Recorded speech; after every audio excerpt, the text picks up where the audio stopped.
You're watching Personal Finance with Coach Kelvin. Let's get into the video. Hey guys, Coach Kelvin here. In today's video, I wanted to sit down and talk to you about why it's very important to have a strong and a concise investment strategy that you have high conviction for and you're willing to stick to no matter what happens in the market. Now, it's very easy to have your plan or your strategy put into doubt and spiraling out of control as soon as you see some negative media hype around what sort of investments are going to crash, what the market's going to do, and what all of the analysts out there believe. We've seen the news go absolutely mental over Dogecoin this week and what is the likely outcome of Dogecoin's price, with Elon Musk coming onto Saturday Night Live to talk. Now, people have speculated the whole time that this coin is going to rocket up to over $1 in United States currency. However, it's actually come down and now it's looking at about 70 cents Australian, which is quite low compared to where it was yesterday prior to Saturday Night Live airing. Now, when you have a strategy that you have high conviction for, you're going to be able to block out all of this noise and not stray from your typical investment strategy, just chasing the media hype. When we do chase media hype, we are more prone and more likely to lose money because you're basically going to hear the news after it's already happened.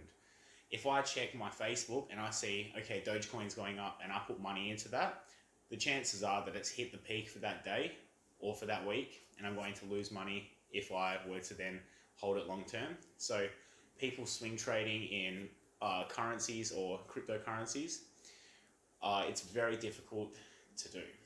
So what I believe is when you have your strategy and you have it written down and it is defined, you are going to have much more resilience when it comes to blocking out all of the noise, and you're going to be able to stick to that plan and grow your wealth long term.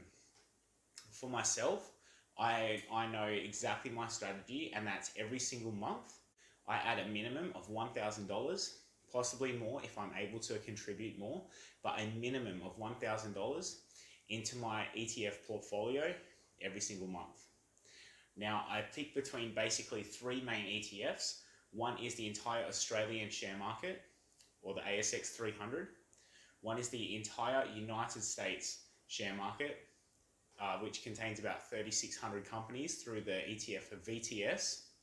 And another one is the entire world market minus the United States, with about another 3,600 companies through VEU. Now, whichever one is underweighted in terms of my portfolio percentage goals, that's where I funnel those funds for that month. If I have any extra money left over and free trades through my self-wealth referrals, then I may put another few dollars into other ETFs or other shares. But this is straying from the strategy only with excess funds on top of that $1,000, because I know at my bare minimum, I must invest that dollar amount. Now, I also have a recurring investment of $50 a week into crypto. So this transfers straight to my CoinSpot account and it divides by 2 and it puts $24 into Bitcoin, $24 into Ethereum. And that happens at 11 p.m. every Friday. I have no control over it. That's just when it happens. I'm then left with $2 that I can have a little punt with, almost like I'm buying a $2 lotto ticket by putting it into certain cryptos. So yes, I own some Dogecoin, some Power Ledger, and some BitTorrent.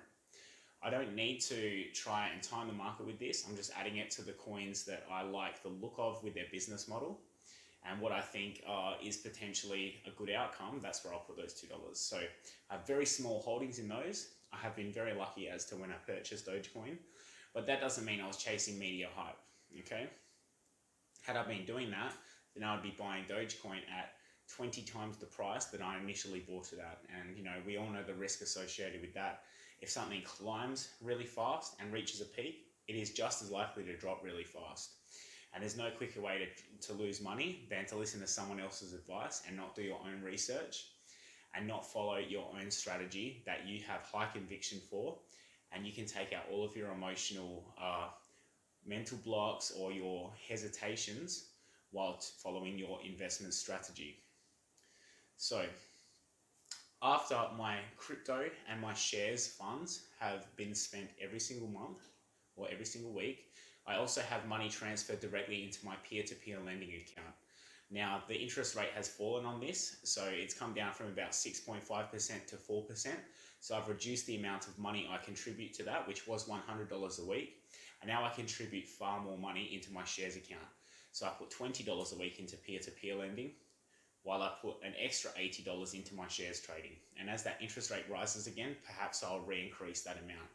I do all of my investing before I pay my rent, before I buy my groceries, put petrol in my car, and all of that. So I pay my investments first before then splurging or indulging with my money. Now, if any sort of rare bills come up or anything like that, all I need to do is reduce how much I put in that week, and I can pay those bills, or I can simply pull from my cash funds in order to pay that off. But the main thing is, by bare minimum, I must put $1,000 into the share market every month, and I will live in absolute bare minimum luxuries in order to achieve that if it is necessary. I absolutely refuse to go without making these investments, because as soon as I decide that it's okay to do so, then my psychology will change regarding my conviction towards my investment strategy. If I find myself straying away from my goal and saying, okay, I want to go on holiday this month, and I haven't saved the funds to do that, and I simply stop my investing, then what's to say that I will simply start that plan up again the following month? Or will I simply continue stopping my investments in order to spend money frivolously on whatever I want? Now, often when you have a want that you wish to satisfy by spending money, by simply sitting on it for a few days or sleeping on it, you can actually take away that desire just because you've given it time. If you're in the shopping center at the time and you see that amazing set of AirPods or a new phone or some really sick shoes, you want to buy them immediately, and then you get them home and you don't actually feel any happier or any more satisfied. You've just simply scratched that itch while you were at the shops, and now you've gotten home less money in your pocket and more crap to store. I really have high conviction when it comes to following my investment strategy and not blowing money elsewhere. So I take away those desires by simply giving myself less money to live on. Because when it comes to, am I able to eat my food this week, or do I want to buy a new pair of shoes? I'm probably going to go with my food option so that I can get through the week without starving and feeling sick. Now, that's not to say I won't replace shoes when they need it, but I'm simply taking out that spending for the sake of it because I have bigger goals to achieve. By following my strategy of investing $1,000 in the market every single month, if I only contribute that $1,000, and I do this over a long-term time frame of 27 years, I will have, with 8% market returns, $1 million in ETFs that pay me a dividend yield of around about 4% per year, or $40,000. Now, this would cover all of my living expenses for my current lifestyle. Of course, that may change as more expenses come up or things change in my circumstances. But at current times, that would give me enough cash to start making more investments whilst also living without the necessity of work. So this is essentially financial independence, and that is why I have such high conviction for my strategy, because I don't want to be changed in opinion by any media noise that I hear. Anytime I turn on my phone and I look at Instagram, or I look at Twitter, or I look at Facebook, there's some ridiculous news about the next stock that's going to run, or the next cryptocurrency that's going to do really well. And to be fair, if every time I saw that, I sold a holding and put it into this and hoped it would go up, I'm going to have a very complex tax return where I'm going to be paying capital gains on any of the wins that I have made. And if I have not held those holdings for a whole 12 months, that's going to be at the full taxable rate. If I simply ignore all of the noise and the jargon and stick to my strategy, I'm going to reduce my tax liability, I'm going to grow my wealth long term, and I'm not going to have my returns eaten up by brokerage fees, trading fees, taxes, etc. I know it sounds really sexy when you're at a barbecue with your friends, or you're out for dinner, to say, or I put some money into this stock or this cryptocurrency and 10x my money in just a couple days. It does sound sexy, but the likelihood of you repeating those efforts actually is very low. You may get lucky one time out of 100, or possibly even out of more, but the chances of this being a repeatable and a consistent behavior is very low. Whereas simply buying an index tracking ETF as the base of your portfolio, which is going to return round about that 8% every single year, that is repeatable, that is consistent, and that is something that long term will grow your wealth.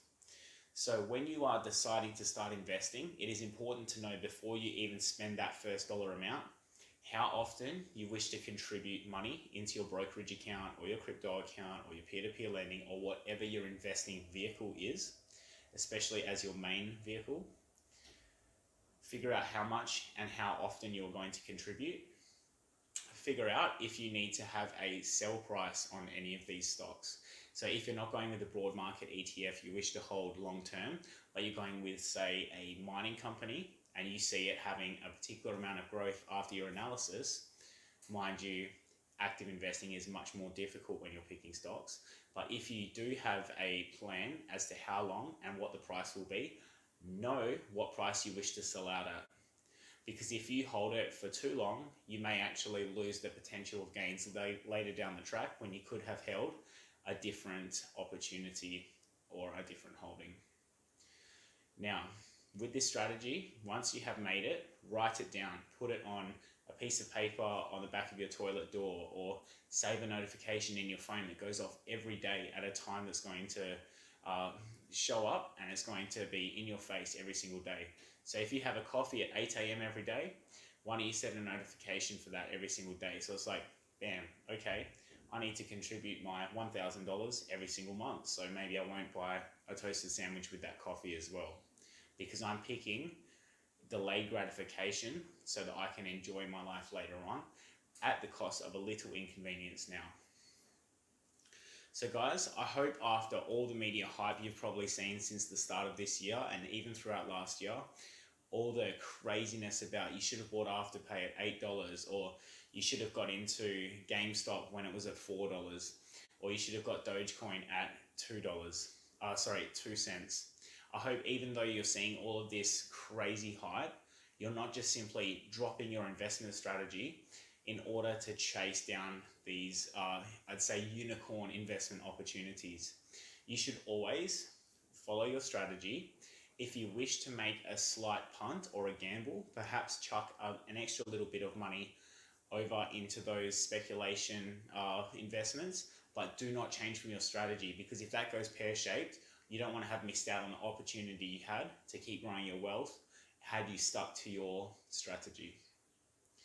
All right, guys, I hope this gives you a little bit of insight as to what you should do before you even start investing. You should have a plan and you should know exactly how much you wish to earn, what your retirement age will be, etc.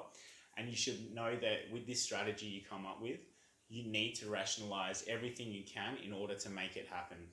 If that means that you cut out a few luxuries in order to do so, fantastic. You now know what you need to do. So if you got any value from this video, please like, share and subscribe. Make sure that you block out some of that jargon and that noise, and you stick to your strategy in order to achieve some real wealth. Guys, thanks for watching this video, and I look forward to seeing you in the next video.